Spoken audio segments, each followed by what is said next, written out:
প্রথম জামাই ষষ্ঠী, জামাই রাজা রেডি, শাশুড়ি মা সব রেডি করে দিচ্ছে। ছেলে প্রথম যাবে জামাই ষষ্ঠীতে।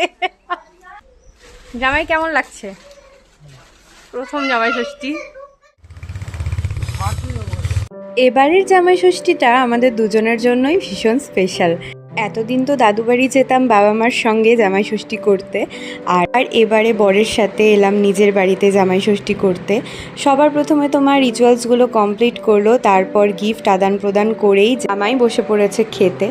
আর আজকের মেনুতে তো প্রচুর রকম আইটেম। সবার প্রথমে ছিল 5 রকম ভাজা, তার সাথে ছিল মাছের মাথা দিয়ে কচুর শাক, মাছের মাথা দিয়ে ডাল, চচ্চড়ি, কাতল মাছ, পাবদা মাছ, ইলিশ মাছ, মাটন, মিষ্টি, দই, চাটনি, পায়েস, পিঠে, প্রচুর রকম আইটেম ছিল।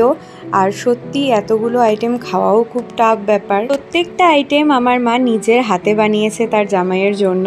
প্রথম জামাই ষষ্ঠী তো ভীষণ ভালো কাটলো। তোমাদের কার কার আমার মতো এবার প্রথম জামাই ষষ্ঠী হলো অবশ্যই কমেন্টে জানিয়ে যেও। বাই, দেখা হবে নেক্সট ভিডিওতে।